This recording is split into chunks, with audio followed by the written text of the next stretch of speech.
Nabity at Active. Start over again. Hey guys, I'm here with Dr. Tom Nabity at Active Future Solutions in Rochester Hills, and today we're going to be doing a stem cell draw, and I'll let Dr. Nabity explain a little bit about the process, what you're going to be seeing here live.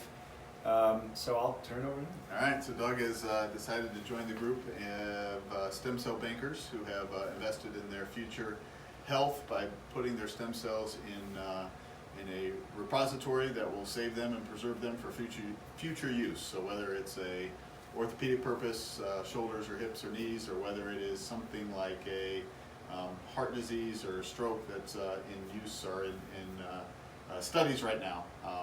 These stem cells can be used for a lot of those different applications. So today's procedure is a stem cell extraction, and I'll walk the whole process through step by step, but essentially we'll find the target, clean off the skin, numb up everything between the skin and our target, and then extract those cells and put them in the packaging to send off to the repository.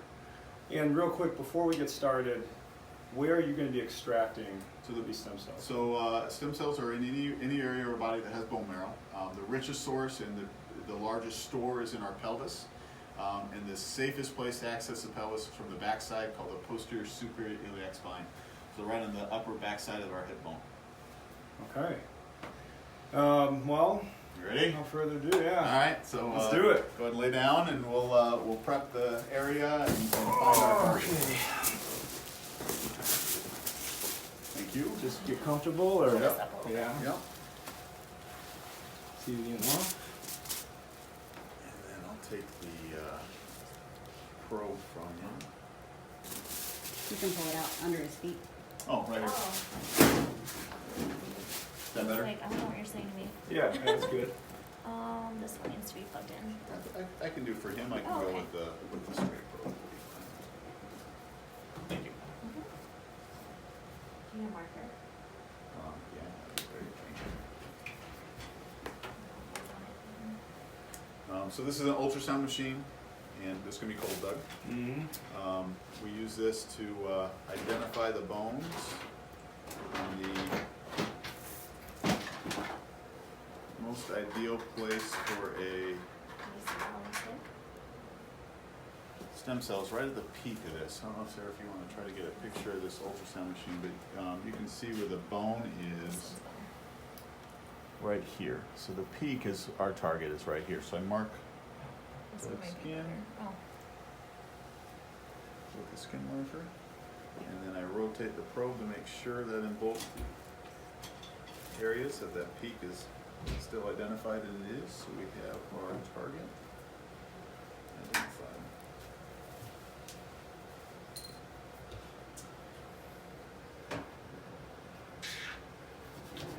Next, we'll put on our mask and our sterile gloves. What's your plan? And then prep. What's that? What's your plan with this? You want it over there? I'll have you hand me. Okay. That's okay. Yeah. I'll reach here, rather. So let's do our Lighter? Oh. prep there. Just so everyone knows, up to this point, very comfortable. Very comfortable. That's good. All right, so we clean off the skin. Cold. Mm-hmm. Thank you. Sorry. All right.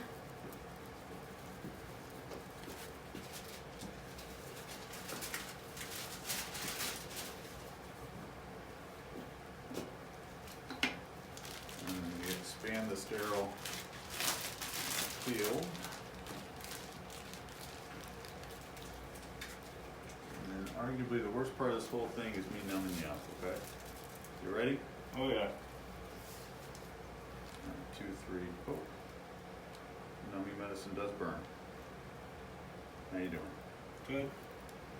So if you feel me tapping there, that's just the outside of the entry point. So you feel that? Mm-hmm. Worst part of the whole thing. After you numbed up.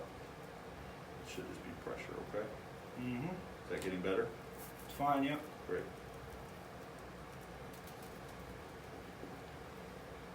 I kind of like the pepper on the outside of the bone there. The covering of the bone is called the periosteum, and that's where all the nerve fibers are. So next, we like to make just a slight incision, rather than using a scalpel or anything. I just use this 18 gauge needle, which opens up a space. Thank you. For the next needle, which is the bone marrow trocar. You okay? Oh yeah. Now, this should be about as bad as it is. At this point, I'm starting to enter into that bone marrow. You feel anything? Just Not pressure, really. right? Just pressure. Yeah.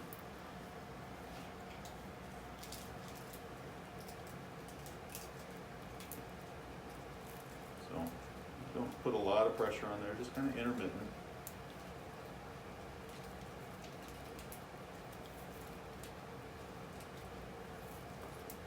Yeah, guys, just so you know, all I feel right now is like a dull, it's like a little push, but really there's no pain per se.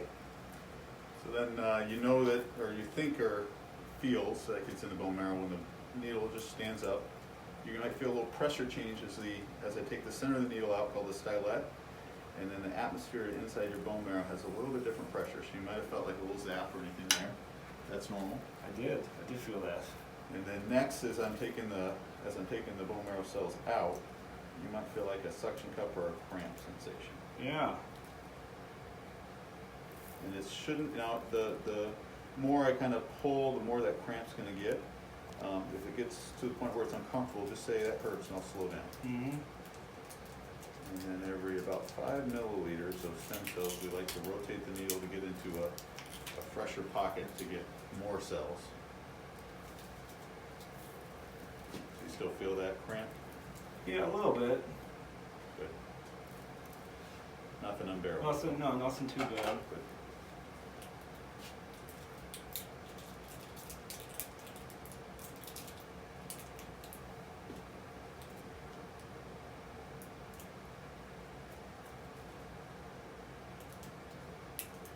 So about halfway through the first needle.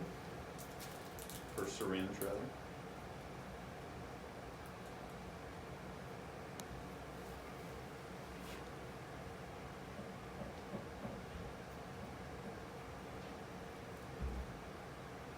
Everything's coming out real smooth.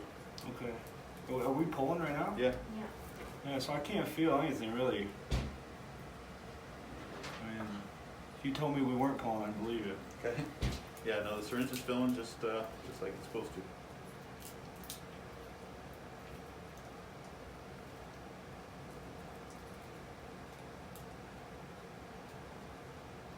Okay, so we have our first 30 mLs. Thank you. And then we readjust and reposition the needle just a little bit deeper. Before we do that, we just flush it with a little teeny tiny bit of heparin, just to make sure the needle doesn't, or the stylet doesn't clot. So you might feel that pressure coming back in again. It's that atmosphere pressure changing. And now I'm just going to reposition to a slightly deeper pocket.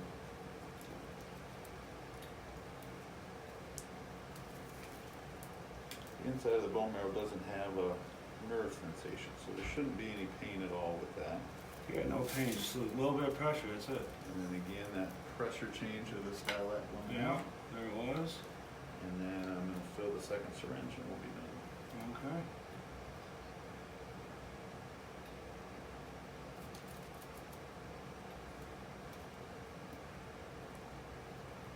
So it's a procedure that's earned a very rough reputation for whatever reason, whether it was just not done with the appropriate amount of local anesthetic or whether it was not done with appropriate guidance to find the right target. But it definitely has a terrible reputation, and that's part of why we're videotaping these and trying to get people to understand that it's really not that much more invasive than getting your blood drawn.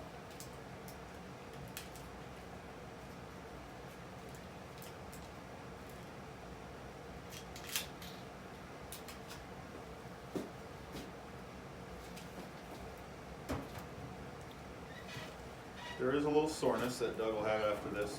It usually lasts somewhere between 3 days to 7 days. Not so much when you're up moving around, but when you sit up against like a hardback chair, or if you're sitting down doing sit-ups, or something where your backside is contacting a harder surface. But otherwise, there's very, very little discomfort after this procedure too. You're doing great. How we doing back there? Yeah, we got another 3 mLs and Almost. we will be done. All right. All right, last pressure change of that style that's coming back in.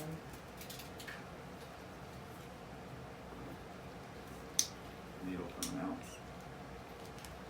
And we're done. Just like that, huh? Just like that. So we will give you a Band-Aid and you will get your stem cells back. All right. Any That's final that. thoughts?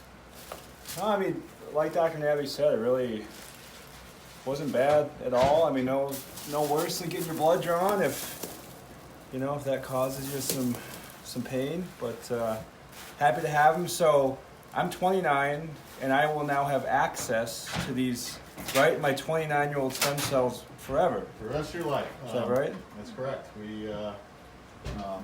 We have some limitations on what we can do with those cells right now. FDA has a couple limits on what's called culture expanding, taking those cells, growing them in culture so that you can have essentially an infinite supply. But that's something that we hope will be lifted in the future once we have more safety data, so that you could essentially culture expand these 29-year-old cells and then use them again and again and again and again throughout your adult life. Fantastic. Okay, guys, if you have any questions, feel free to shoot them my way. I'll, of course, send them over to Dr. Nabity, and we're qualified. Maybe you'll Special answer those questions. You'll see me working out 3-4 mornings a month, or a month, 3-4 mornings a week. I try to make it into the gym. That's right. Okay, so guys, thanks for tuning in. Again, if you have any questions, let me know. But we'll see you soon. Thanks. All right. Thanks.